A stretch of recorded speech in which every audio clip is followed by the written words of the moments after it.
Olá, boa tarde. Seja bem-vindo ao quadro Sala de Entrevista no portal da TV Assembleia. Vamos falar de saúde hoje, de atividades parlamentares, porque a gente vai receber alguém muito especial. A procuradora da mulher da Assembleia Legislativa do Estado do Maranhão, a deputada estadual, já foi vice-prefeita, já foi secretária de saúde.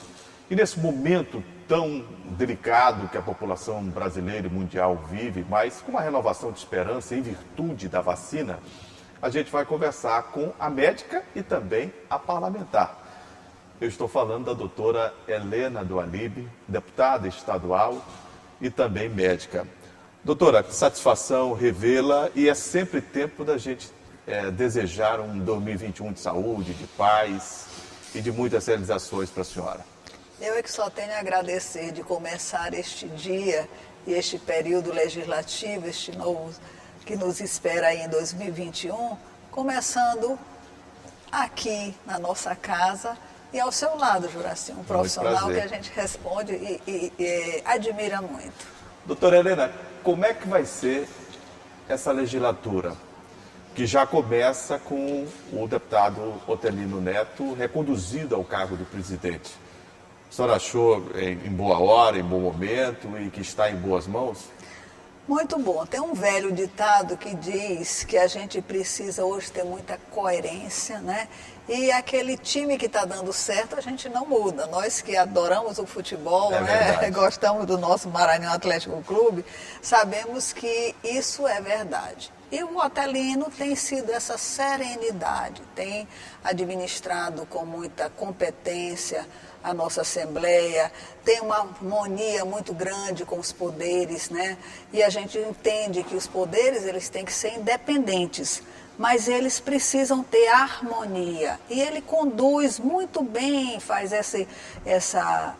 com muita maestria essa harmonia. Então eu acho que a casa está muito bem conduzida, com o presidente Otelino, com o vice-presidente Glaubert.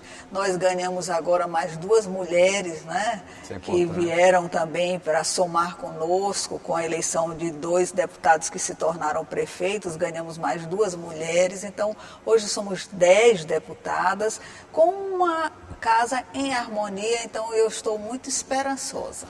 Como é que a deputada Helena do Alibe traça o planejamento para este ano de 2021 no seu mandato, já que a senhora tem um binômio pela frente?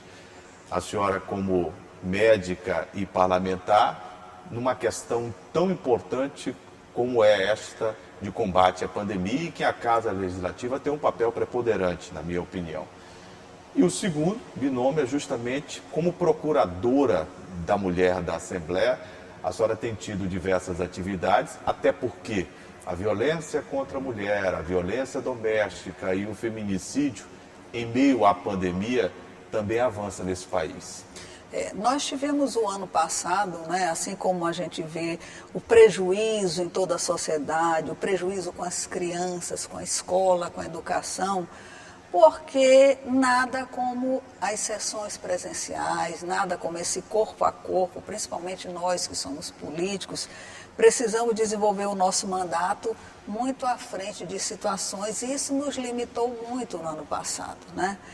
Esse ano, eu ainda acredito que, enquanto nós não tivermos uma maior tranquilidade em relação a essa situação da pandemia e com essa situação da vacinação, que graças a Deus ela já está sendo conduzida, mas ainda de uma forma muito pequena, não é, pela quantidade de vacinas. Ontem nos alegramos muito em saber que vamos poder, com as liberações da Anvisa, ter mais vacinas e mais pessoas vacinadas, mas eu ainda vejo um primeiro trimestre muito limitado, porque nós precisamos ver como isto ainda vai se comportar para que a gente possa, com segurança, enfrentar esse desafio. Mas doutora, no que concerne à vacinação e a pandemia, a gente observa que há uma outra linhagem, inclusive, do novo coronavírus. Eu gostaria que a senhora falasse como médica também.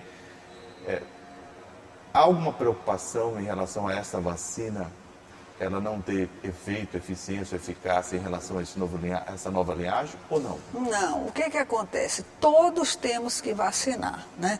Ainda é muito recente e a gente sempre sabia que precisávamos de 5, 10 anos para se ter realmente a eficácia da vacina. E essa agora, tudo é muito precoce. Mas nós temos que enxergar o custo-benefício. A vacina, de alguma forma, ela vai ser benéfica. Então, nós temos que vacinar, mesmo que a sua eficácia não seja 100%, né? Mas só atenuar as complicações, só diminuir a mortalidade, isso já é um grande ganho. Então, em todas as situações, a vacina deve ser tomada e deve ser enfrentada e a gente tem que tirar o medo. Mesmo que algumas pessoas dizem assim, eu quero tomar a vacina A ou eu só vou esperar a vacina B. Não. Há diferença entre as duas vacinas? Não, ou não há? Não há. Dizem que a eficácia é de 50% para 70%, mas o importante é tomar a vacina, deixar que quando você chegar na secretaria, eles sabem como estão conduzidos para idosos ou para profissionais de saúde, não deixe de vacinar. Se tiver oportunidade, se estiver dentro do grupo de risco, tem que vacinar. Isso vai mudar muito quando nós tivermos a população pelo menos 60%, 70% vacinado, nós vamos ficar mais tranquilos. Há uma preocupação em todo o mundo com a segunda onda. O Brasil vive esta segunda onda. O estado do Maranhão, é claro, está inserido no contexto. Eu pergunto à senhora, recentemente três defensores públicos gerais ingressaram com uma ação com pedido de lockdown. O procurador-geral não concordou. Isso está em análise ainda pela Justiça e as instituições como o Governo do Estado, Ministério Público e Prefeitura foram chamadas a opinar. A sua opinião como médica, como parlamentar, a senhora acha que cabe um lockdown outra vez em São Luís neste momento, em que pese os números crescentes em todo o território nacional da pandemia, mas também levando em consideração que a economia precisa dar sinais de alento ao povo brasileiro, porque senão esse povo passa fome? Não concordo com o lockdown. O que eu acho é que a gente tem que reforçar as medidas de proteção, cada vez mais, né? Porque você usando a máscara, você mantendo o distanciamento social, né? Você realmente pode. Ontem eu fui assistir uma celebração na igreja, todo mundo de máscara, todo mundo com o seu distanciamento e a igreja estava cheia, mas dentro da sua capacidade hoje do que pode. Então, isso tem que ser permitido. Imagina as pessoas voltarem para a sua privação, porque tem outras complicações também. As depressões, as doenças das pessoas ficarem, ansiedades, a violência que aumenta quando você fica em casa, né? E tem a questão da economia. As pessoas realmente, os profissionais liberais, eles precisam trabalhar, né? Aquilo é também uma terapia.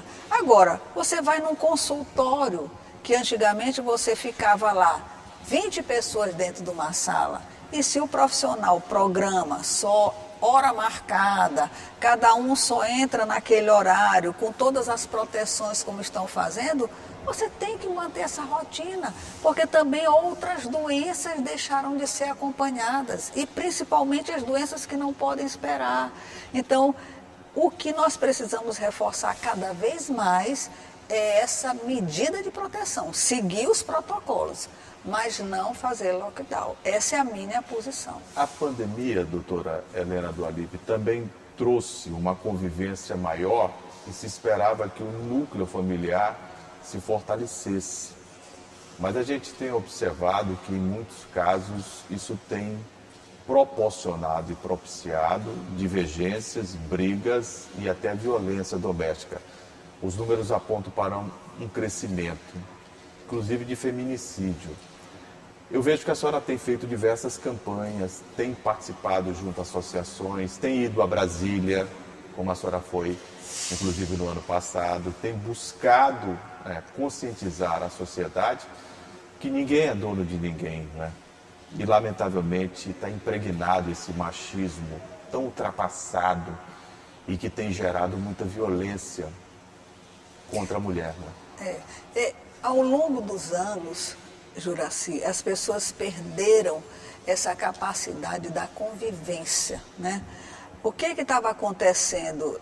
Nós tivemos uma educação, eu sei porque eu acompanhei muito também, nós crescemos, né? Eu, apesar de ser mais velha do que você, mas a gente cresceu muito junto, por causa dos nossos pais que eram muito amigos, mas nós tínhamos uma família que sentava na mesa, uma família que o pai e a mãe dialogavam com os filhos, né? Então a gente sabia de que essas divergências aconteciam, mas a família era a família. E acontece que de uns 30 anos para cá, isso agravou-se muito, 40 anos, nós tivemos muitos avanços da tecnologia. Um deles a questão do celular, né? Que eu lembro que foi na década de 90 que foi implantado. E aí, de repente, as pessoas quando sentam na mesa, é ainda com o celular do lado, e ninguém conversa mais. Mãe, pai, filho. Você chega no restaurante, dialoga. Tá mãe, pai, filho no Todo celular. mundo olhando seu celular, todo mundo conversando, entendeu? Então, quando de repente você ficou dentro de casa, porque não podia sair, porque tinha algumas barreiras, e começou a ver até que aquilo esgotou, então acabou a paciência, acabou o amor, acabou essa convivência. Então nós precisamos realmente entender que a família ela precisa de convivência. Hoje as pessoas estão morando em 4 paredes, mas só dormindo, mas sem essa convivência. Então é isso que está aparecendo, que está crescendo, mas por outro lado, eu acho que na verdade falta essa guerra. A gente sabe de poder, e aí vem também outras situações, que é a questão financeira, né? Porque antigamente as necessidades eram melhor supridas, né? Podia só o pai trabalhar e a mãe se dedicava. Hoje, pai e mãe têm que trabalhar para sustentar a família. Diminuiu-se o número de filhos, mas na verdade para você manter uma família está cada dia mais difícil. Então, são situações que a gente realmente, eu sempre acho que o que esbarra, o grande problema que está eclodindo nessa questão familiar é a questão financeira, a questão A senhora não sente também a falta de tolerância, né? E as pessoas estão cada vez mais... A gente observa em outros momentos da vida, por exemplo... no trânsito, as pessoas... Está faltando gentileza, está faltando harmonia. E esse amor, né, um pelo outro, de respeito. Das pessoas deixaram de confiar, deixaram de deixar que Deus, na verdade, seja o princípio de tudo. Você acha que o poder é seu. A gente não pode confundir poder com autoridade, né? O poder é alguém que te dá, mas você tem que, inclusive, saber dar esse poder. Mas o verdadeiro pai, a verdadeira mãe, ela tem a autoridade dentro de casa para poder conduzir essas situações. E, de repente, você quer poder, ter, né? E isso tem feito muito com que muitas famílias sejam degradadas. Precisamos buscar mais Deus também. Eu acho que, e digo, me orgulho disso, coloquei para você, fiz 40 anos de casado, agora em janeiro. Parabéns. Mas graças a Deus a nossa família é alicerçada exatamente na igreja, alicerçada nos bons princípios. E o exemplo que eu tive dos meus pais, né? Isso foi fundamental, e os pais de Afonso. Eu acho que quando você tem um exemplo também para seguir, isso faz muita diferença. E é isso que está faltando nas famílias. Quem está pautando as famílias, como eu estou colocando sempre, são as coisas ruins, né? Porque fala-se muito que a modernidade, que a televisão atrapalhou. Não, a televisão tem muitas coisas boas, mas de repente você só vai buscar as coisas ruins. E né? por quê, né? E aí, então, é porque você está ficando sozinho, porque você está ficando sem orientação. Então, precisamos ter as duas coisas. A família que educa. A família é que faz, e não jogar a nossa responsabilidade para a escola, jogar a nossa responsabilidade para a televisão, Eu acho que a senhora está jogar a nossa absolutamente correta. responsabilidade para o computador. Não. Hoje os pais estão passando muito, delegando responsabilidade aos outros. É a família que educa. E aí ali você tem o bom e o ruim. E aí você não tem educação, não tem ainda discernimento, porque as crianças jovens e tudo não tem esse discernimento para saber. Mas quem tem que pautar é a família. Eu conversei aqui no quadro Sala de Entrevista, bati um papo, na verdade, com a deputada Helena Dualib, mulher, médica, parlamentar e esposa.